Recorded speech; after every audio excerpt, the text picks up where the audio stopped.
నమః శివాయ. ఓం నమో నారాయణాయ. ఓం కాళభైరవాయ నమో నమః. ఓం దిగంబరాయ విద్మహే గజవాహనాయ ధీమహి తన్నో కాళభైరవ ప్రచోదయాత్. హరి ఓం. మా ఛానల్కి స్వాగతం. చూస్తున్న వీక్షకులకు ప్రేక్షకులకు ప్రియ కాళభైరవ భగవద్బంధుకి స్వాగతం పలుకుతూ మమ్మల్ని ఎంతగానో ఆదరిస్తూ ఉండబడినటువంటి ప్రియ సోదర సోదరీమణులకు, జ్యోతిష్య అభిమానులకు, సనాతన ధర్మ సంరక్షకు అందరికీ కూడా ఆదివారం అమావాస్య సందర్భంగా, మిగులు సోమవతి అమావాస్య సందర్భంగా ఎలాంటి విధి విధానం పాటించాలి, అఖండమైనటువంటి అష్టకష్టాలకు స్వస్తి పలుకుతూ 8 సంవత్సరాల తర్వాత అధిక జ్యేష్ఠమాస అమావాస్య సందర్భంగా ఎలాంటి విధి విధానం పాటించడం వలన రాజయోగం కలిగి నరదృష్టిని, శత్రు ప్రభావాలను ఎలా తొలగించుకోవాలో సవివరంగా సంపూర్ణంగా తెలుసుకుందాం. 1వ తారీఖు 6వ నెల 2026 నుండి 15/6/2026 వరకు ద్వాదశ రాశుల్లో గ్రహ గమనాల్ని వీక్షింపచేద్దాం. విశేషంగా కుజభగవానుడు మేషరాశిలో స్వక్షేత్ర సంచార స్థితి, వృషభ రాశిలో రవి సంచార స్థితి, మిథున రాశిలో త్రిగ్రహ సంచార స్థితి, బుధ భగవానుడు స్వక్షేత్రకారకుడు, అక్కడే చివరి రోజు అయినటువంటి దేవగురు బృహస్పతి సంచార స్థితి, 2వ తారీఖు నుంచి కర్కాటక రాశిలోకి ఉచ్చ స్థితిలో సంచార స్థితి జరగబోతుంది. మరియు అక్కడే శుక్ర సంచార స్థితి, సింహరాశిలో కేతు సంచార స్థితి, కుంభరాశిలో రాహు సంచార స్థితి, మీనరాశిలో శని భగవానుని సంచార స్థితితో ద్వాదశ రాశుల్లో గ్రహ గమనాలు ఈ విధంగా ఉన్నాయి.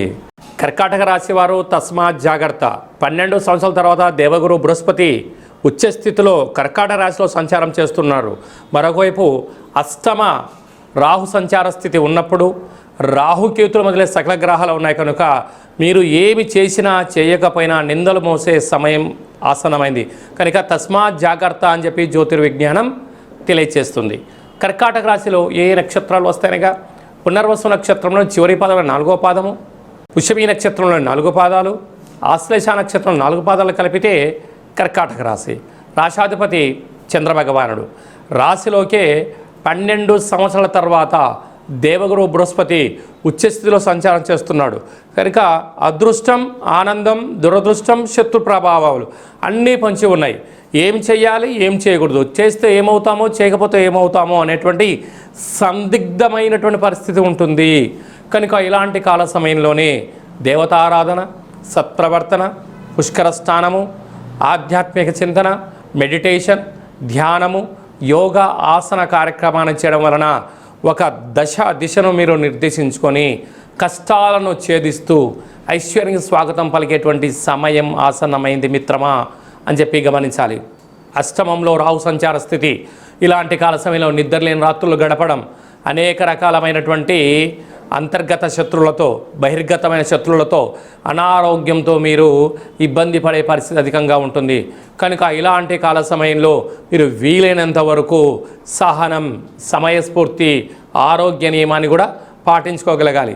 ఈ ఆదివారం అమావాస్య సందర్భంగా, సోమవారం సోమవతి సందర్భంగా విశేషంగా విభూతిని గుట్టగా పోసి ఆ విభూతితో నీళ్లు పోసి ప్రమిదగా మార్చి అక్కడ దీపాన్ని వెలిగించగలిగినట్లయితే సకలమైనటువంటి దోషాన్ని తొలగించుకొని అఖండ అష్ట ఐశ్వర్యాన్ని పొందుతారు అని చెప్పి గమనించాలి. జూన్ నెలలో ప్రథమార్థంలో ముఖ్యమైన పండుగల గురించి క్లుప్తంగా, సవివరంగా, సంపూర్ణంగా తెలుసుకుందాం. 2వ తారీఖున దేవగురు బృహస్పతి కర్కాటక రాశిలోకి ఉచ్చస్థితిలో సంచార స్థితి జరగబోతుంది. ఈ విధంగా మనకు యమునా నది పుష్కర స్నానము చేయడము ఆవశ్యకత. గతించిన తాత ముత్తాతలకు, గతించిన వారందరికీ కూడా అక్కడ పిండ ప్రధాన కార్యక్రమాలు చేయడం వలన మన వంశము ఆచంద్రార్కం వరకు అభివృద్ధి చెందుతుంది. ఈ పుష్కర స్నానము చేయడము, పెద్దవారి యొక్క ఆశీస్సులు మనకు శ్రీరామ రక్ష అని చెప్పి గమనించాలి.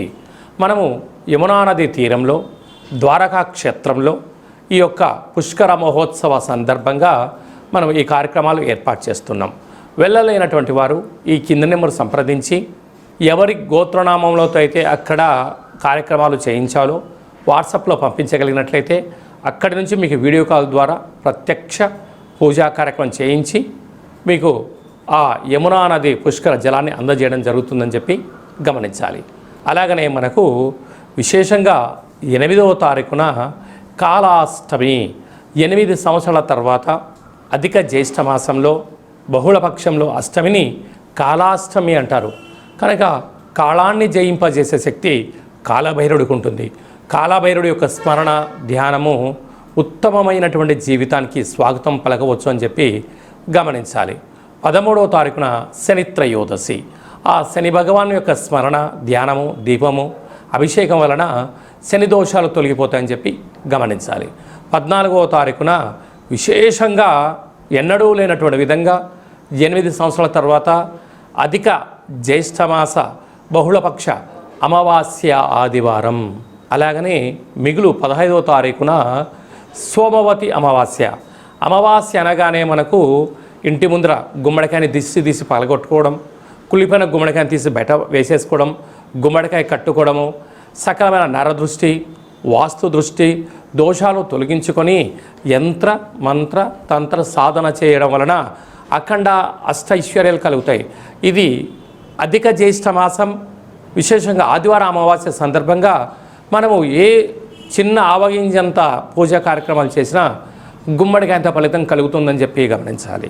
కనుక ఈ కింది నెంబర్ని సంప్రదించినట్లయితే ఎవరెవరు ఎలాంటి పూజా కార్యక్రమాలు చేసుకోవాలి, గ్రహదోషాన్ని నరదృష్టిని భూత ప్రేత పిశాచ బ్రహ్మణ యక్షర యమదూత సకల గ్రహదోషాన్ని తొలగించుకోవాలి, తంత్ర ప్రయోగాల నుంచి తాంత్రిక ప్రయోగాల నుంచి ఎలా బయటపడాలో ఆధ్యాత్మిక సలహాలు సూచనలు ఇవ్వడం జరుగుతుందని చెప్పి గమనించాలి. అలాగే మీ వ్యక్తిగత జాతకం తెలుసుకోవాలనుకుంటున్నారా?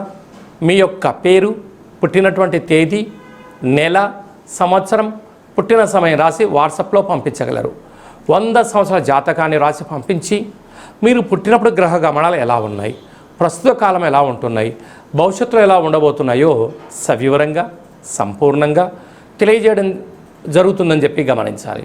డేట్ ఆఫ్ బర్త్లు లేనటువంటి వారికి పేరు యొక్క మొదటి అక్షరాన్ని అనుసరిస్తూ రాసే స్థితిగతులు తెలియచేస్తూ రమణ శాస్త్రం ద్వారా అనగా గవళ ద్వారా భూత భవిష్యత్ వర్తమానాన్ని తెలియజేయడం జరుగుతుంది.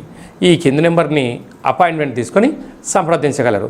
జాతకాన్ని తెలుసుకుందాం, జీవితంలో రాబోయే అదృష్టాన్ని తెలుసుకుందాం, దురదృష్టాన్ని దూరం చేసుకునే మానవ ప్రయత్నం చేద్దామని చెప్పి గమనించాలి.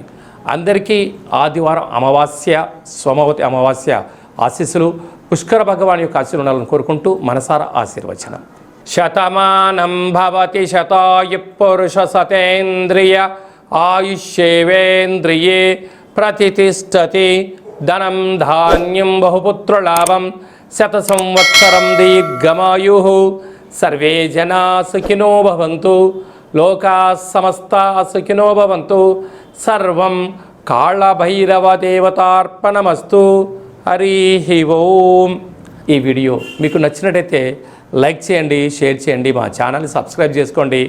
అందరికన్నా ఆధ్యాత్మికమైన వీడియోలు మీరు ముందుగా చూడాలి అన్నట్టయితే ఆల్ అనే బటన్ని ప్రెస్ చేసి గంట సింబల్ ప్రెస్ చేసి ఆధ్యాత్మిక భక్తి సమాచారాన్ని భగవద్బంధులకు మిత్రులకు చేరవేసి హిందూ ధర్మాన్ని కాపాడండి.